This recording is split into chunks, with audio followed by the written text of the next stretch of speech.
All right, welcome into 3 to C. We're channeling our inner Chris Beard here with the fireside chat going on here at Louisiana Crab Shack. The weather's getting colder, but feels nice in here. And I tell you what, we got some great food. We got some French fries here. We got some hush puppies.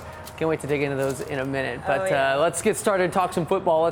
As we do every week, we got a big game here for Baylor, but let's go ahead and start with the high school ranks. What high school game are you watching? All right, I'm excited. All right, District 12 6A with Temple. They're playing the Lobos Longview, state champs, and it's do or die. The Wildcats, obviously, as we talked about, this whole kind of football season, it's been, not as top heavy, but Temple certainly, they bounce back after falling to Midway. But sometimes in these types of games, like the Lobos, won state last year. This should be an easy win for them. Maybe on paper. However, it's football. You can't always depend on, that doesn't always happen. And as we know, the Wildcats, they have been a very talented football team over the years. And I just think that if they could get past this first game, beating, the prior state champs, it could be a huge upset and just a huge thing for their program. So I'm excited to see the outcome of that game, absolutely. Yeah, it'd be good to see that Temple defense going up against Haynes King, the A&M commit, and the Lobos. Certainly should be a lot of fun for them to watch. Another one that I'm looking for, I'm staying in 12 6A, is Midway. They're taking on Tyler Lee in this one. Midway is a team that's gotten better throughout the season. Jared Moore is a guy that's established himself as that quarterback. He had to fend off a lot of guys early in the season, but now he's kind of the unquestioned leader of that football team, leading them. It is a home game, so certainly be fun to watch. Tyler Lee, they have some tradition out there, so it should be a good game to watch out there at Panther Stadium. Yeah. So who are you taking in your game? All right. I'm going to take Longview. It's not that, I don't want Temple to win. I just think that they are the returning state champs, even though it's one of those I'd rather see Temple win. Yeah. But I think that Longview will end up winning. They do have a lot of success returning and, a lot of firepower. Temple, yes. They're up against it playing at Longview, but, exactly. if this is one of those where if they could get that upset and they could get that win, then look out, because a lot of people have Longview going to state. So should be fun to watch. I'm going to go ahead and I'm going to take Midway in this one. It's a home game for them. I feel like they've continued to get better, and I really like what Coach Hume has done and continues to do with that program. It seems like, last year and this year you lose a guy like Tanner Mordecai, and then last year Nick Jimenez just kind of steadily got better as the season went on. All of a sudden you look around in December, there they are playing still in the playoffs. So I feel like they've gotten better every week. Coach Hume's gotten them better every week, and so it's certainly going to be fun to watch them against Tyler Lee. All right. Here we go. The big game of the weekend. I think everybody's been talking about it. I'm not even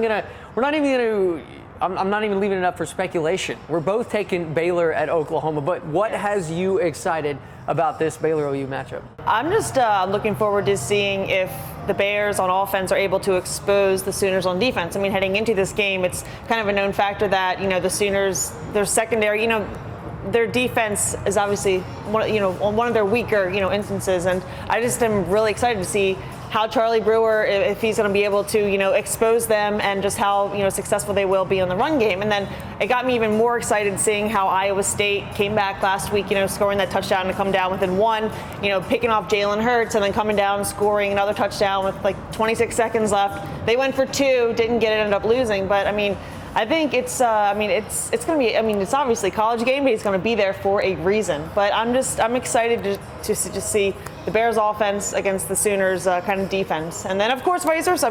There's so many exciting aspects of the game. It's hard to pick one. What about you? Yeah, well, I'm going to go over to that other side of the ball. Okay. And I think offensively, certainly Baylor needs to get off to a good start, because Oklahoma is a team that can run away and hide, and Baylor has been shut out in the first quarter in 4 of their 6 Big 12 games.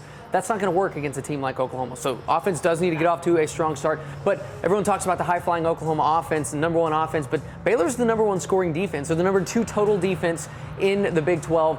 The Frank Broyles Award, Phil Snow has been nominated for that because he's done an amazing job with his defense. And I think it's going to be interesting. This is going to be their toughest test. Sure. But it's certainly, one that every week you felt like about the last month you said, okay, this is Baylor's next toughest test. This is Baylor's, and they've passed that test each week. Sure. Offensively, Oklahoma obviously has the guys like CeeDee Lamb. They have Jalen Hurts. So I think it's going to be key for this team. They've been a lot better at tackling this year. We saw some problems sneak up at the end of that TCU game last week, but they'd been on the field for so long at that point. But they've done such a good job tackling. They've got to keep doing that. I want to see this Baylor defense go up against this Oklahoma offense, the unstoppable force versus the immovable object kind of thing.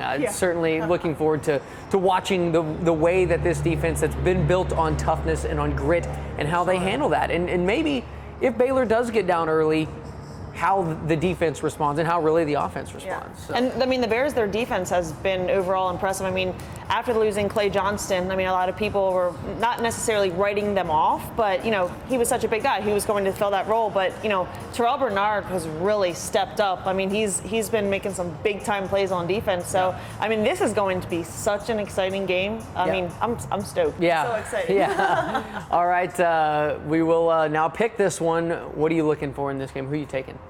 I am going to take the Bears. You know, they're playing in Waco at McLean. It's been sold out. Just the way that the Bears are playing right now, they're finding a way to win, and good teams find a way to win. And like I was saying earlier, the Sooners almost lost to Iowa State. You know, it could have gone either way, but I'm taking the Bears. I think, you know, this is it's their game. It's the national stage. College game day is going to be there. Obviously, it's going to be a close game. Could be another overtime game, but I'm taking B. What about you? I think that's what Baylor would like. Baylor would like for this to be an overtime game. They like for it to be a fourth quarter game because that's how they've excelled this year. And they can get it to a fourth quarter game. How can you not like the Baylor Bears? They've done it every game so far this year. But I don't know. Maybe I've been wrestling back and forth with this one. Maybe to just be contrarian, but you know, I'm going to take the Sooners. I'm going to be the bad guy. I think that you know Baylor has done a fantastic job of winning these games, and like you said, finding a way, but the slow starts in this offense, and I don't think that they can do that again. I don't think you can look up at the scoreboard and be down 14-0. I mean, we've seen teams come back on Oklahoma, but they know that this is for the playoff, and so they're going to come in here. They know that if they want any chance to go to the playoff, they're going to have to win, and they're going to have to win with style. So, you know, I'm taking the Sooners. I just think that the talent that they have, Baylor hasn't really seen that collection of talent. They've seen good quarterbacks like Spencer Sanders. They've seen good wide receivers and you know, running backs like Oklahoma State had with Chuba Hubbard and Tylan Wallace before he got hurt. But I just feel like collectively this Oklahoma team is a little upset right now, and I think they're going to come down here. A lot of people talking about Baylor running the table, and you know, we'll see. Oklahoma may have something to say about that. But hey, I have no doubt that we could see these two again in Arlington in just a couple of weeks. It's certainly going to be a fun game to watch. I'm looking forward to it. But NFL, pros, who are you looking for? Okay, so Patriots are playing the Eagles this weekend. Both teams coming off their bye. As we know, the Patriots' first loss of the season last week to the Ravens. And, of course, you know, a lot of Cowboys fans are going to be watching this game just because, you know, I mean, if there's a team that's going to give the Cowboys, you know, a run for their money in the standings, it'll be the Eagles. So I'm just excited to see if the Patriots are able to bounce back from this. You know, the Super Bowl 52 rematch, of course, you know, Bill Belichick, I'm sure, and Tom Brady, you know, this one still stings them that they weren't able to, you know, bring home that ring that year, losing to the Eagles.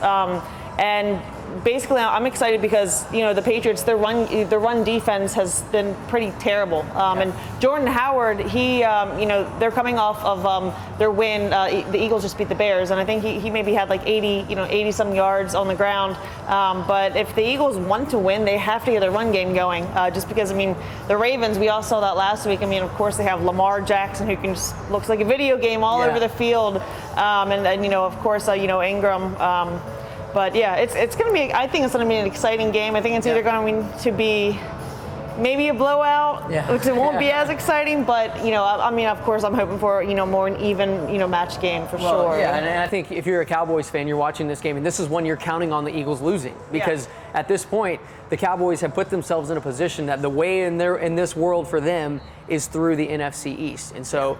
You're looking at the schedule, they look pretty even down the stretch, but you're counting on the Eagles losing this game to give you a little bit more cushion as you go down the stretch because in 2 weeks, you got to play the Patriots. Exactly. So I think Cowboys fans are certainly going to be interested watching this one as well. But I'm going to go Thursday Night Football, so hurry up, watch this one because it's happening tonight.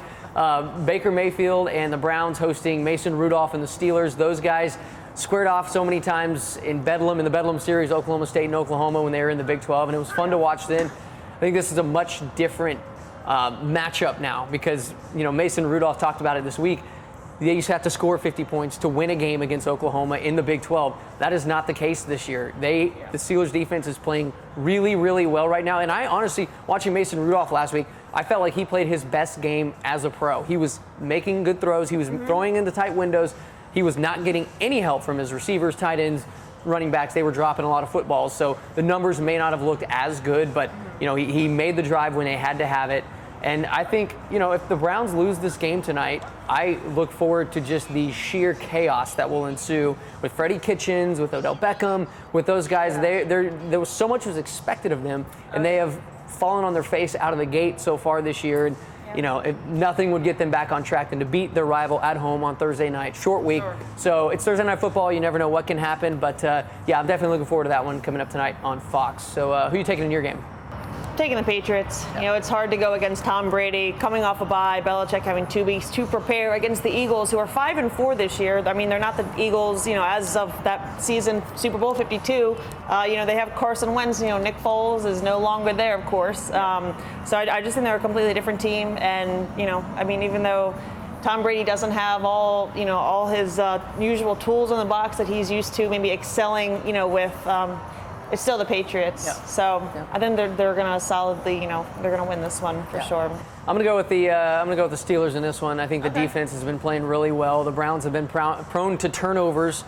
Baker Mayfield kind of loose with the football, so I feel like that Steelers defense is riding high, and I think Mason is now at a point with James Conner back tonight that he's able to get that offense into a rhythm, and he's getting help from everybody now. I'm glad he's back because I have him in one of my fantasy leagues. I'm just like, come on, my run game's been hurting. So I'm glad that he will be back. Torched the Browns last year for 4 touchdowns, so we'll see what happens with that one. We are here at Louisiana Crab Shack. If you get a chance, come on down here, watch some football. We got some fried shrimp here. We got some hush pipe, fried seafood. We got a fire. We got drinks. This is the best time of the year, the best place to be. So come down here, check out these games, and we'll check in with you guys next week. This has been 3 to See.